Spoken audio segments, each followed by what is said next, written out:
Hey everyone, welcome back to English Voice Podcast.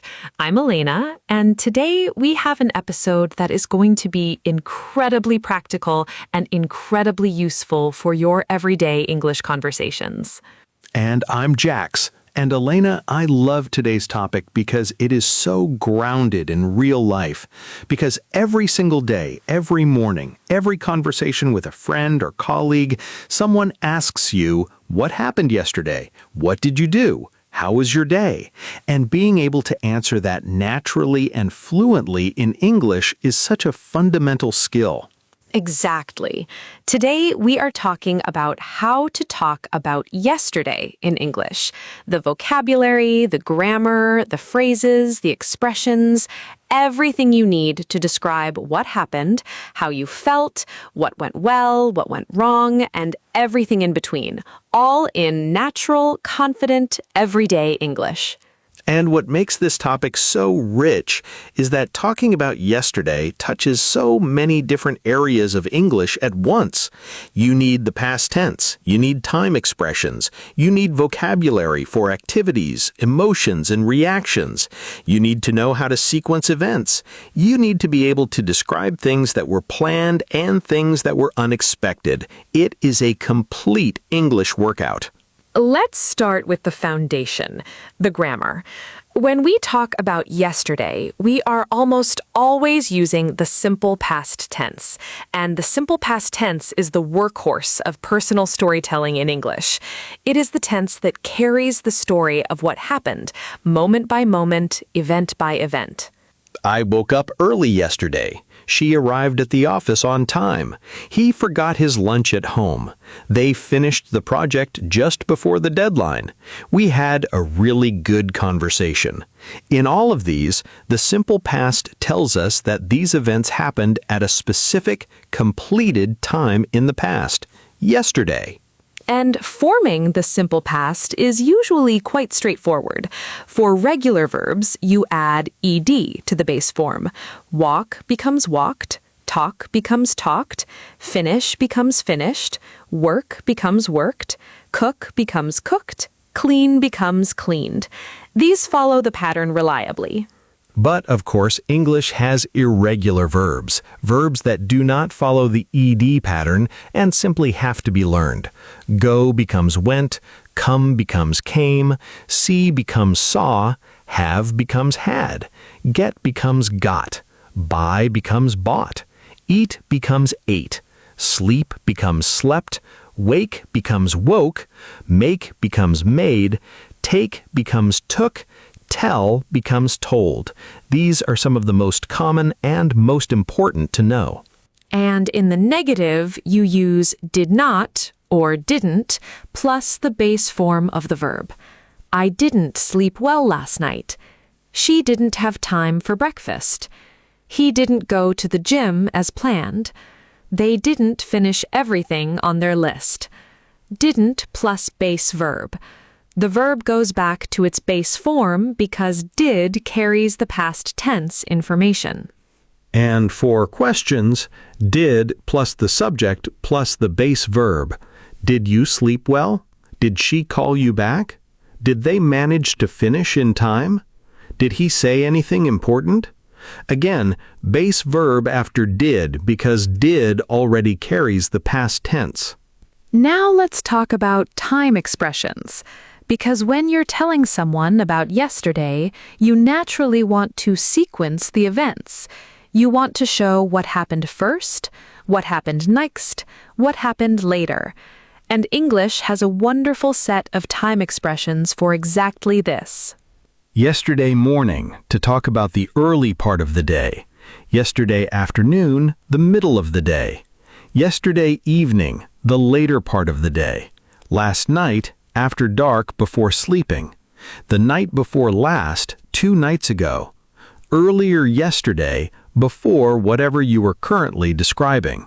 And for sequencing events, first I did this, then I did that, after that, next, later, before that, at the same time, meanwhile, eventually, finally, in the end.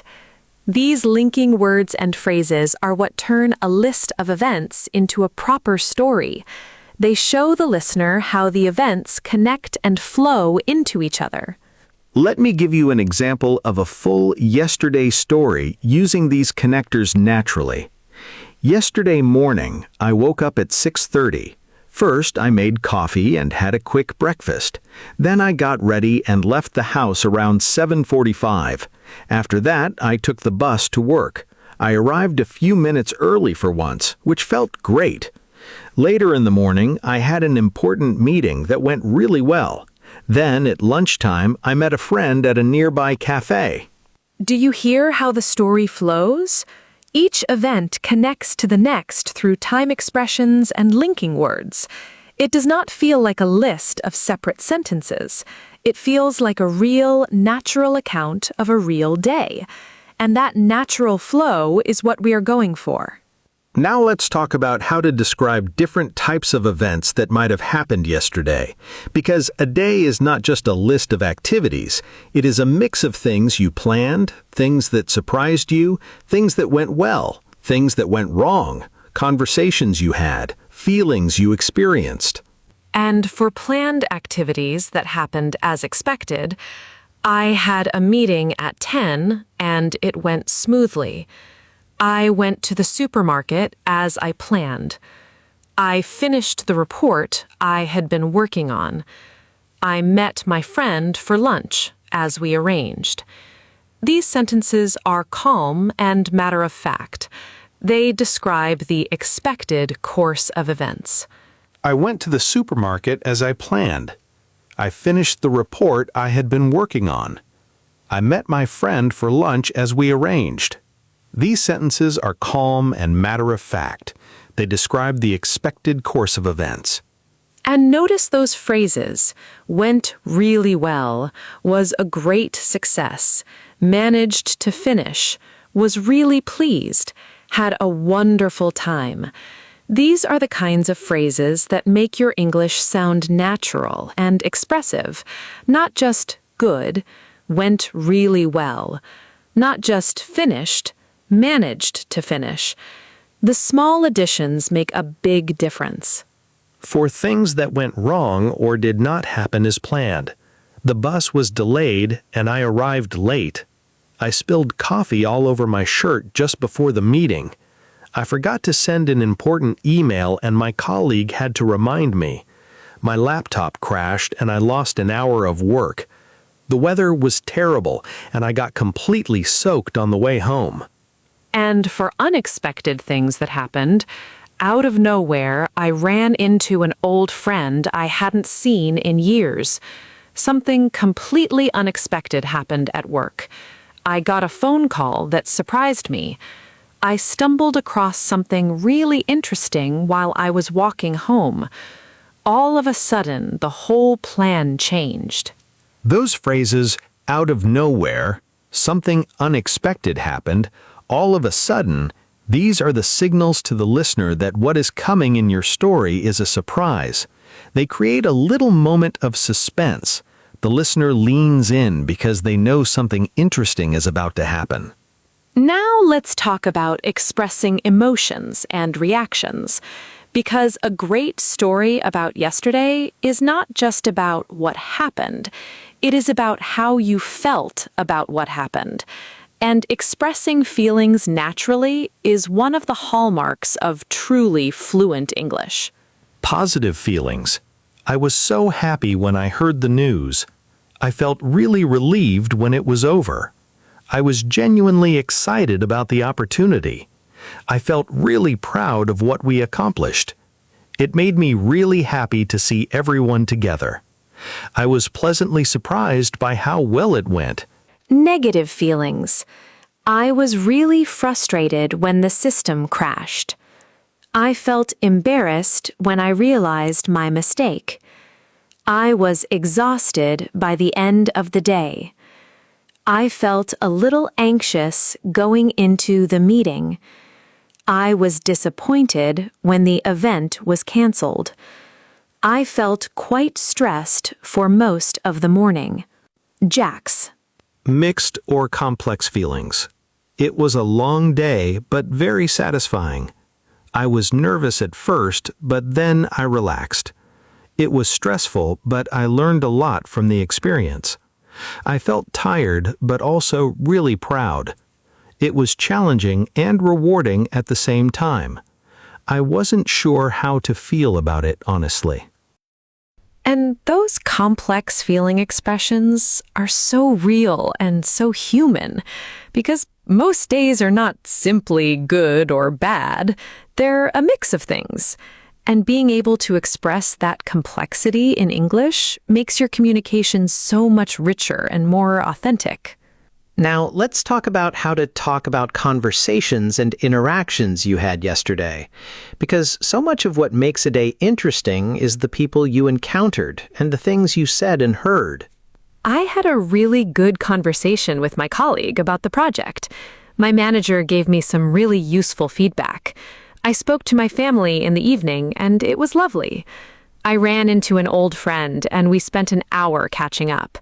A stranger said something really kind to me on the bus.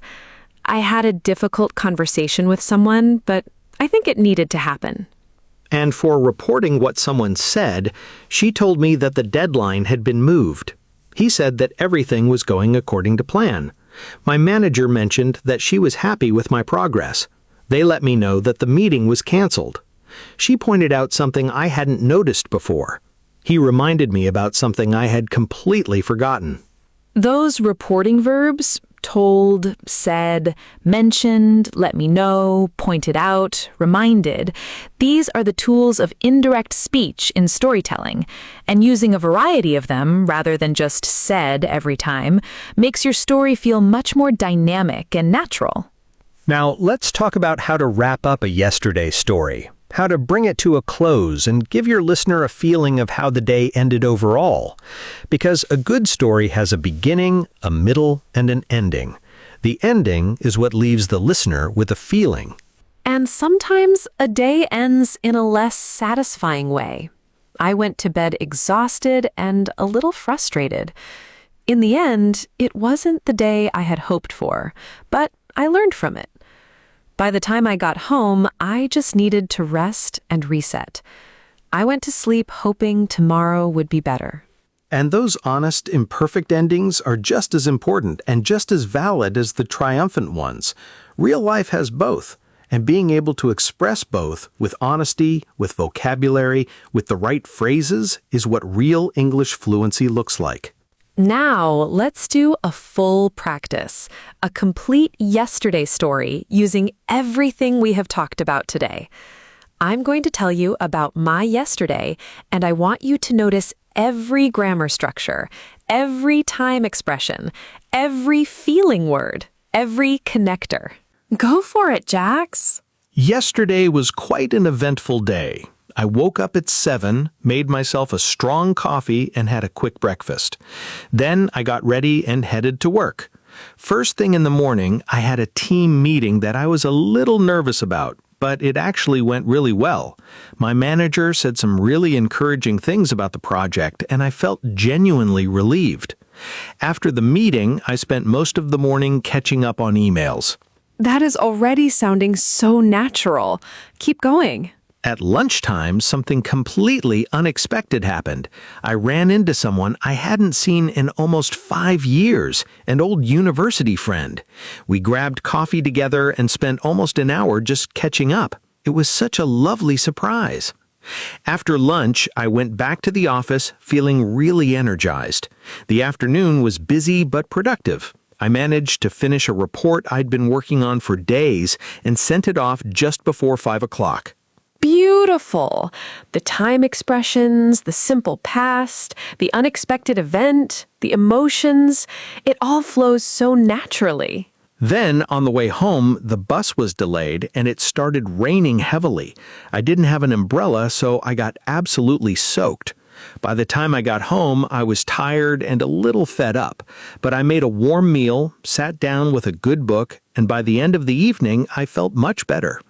All in all, it was a day full of surprises, some good ones and one very wet one. That story is perfect. It has a beginning, a middle, an unexpected event, emotions throughout, and a warm, honest ending. And it uses the simple past correctly, time expressions naturally, and vocabulary that paints a real picture. That is exactly what talking about yesterday in English should sound like. Let's finish with a collection of the most useful yesterday phrases organized by category, so you have a toolkit ready to use whenever someone asks you how your day was. For starting your story, yesterday was quite a day. Let me tell you about my yesterday. It was an interesting day, actually. Yesterday didn't go quite as I planned. Yesterday was one of those days where everything seemed to happen at once. For sequencing, first, then, after that, next, later, before that, by the time, at the same time, meanwhile, eventually, in the end, finally, all of a sudden, out of nowhere.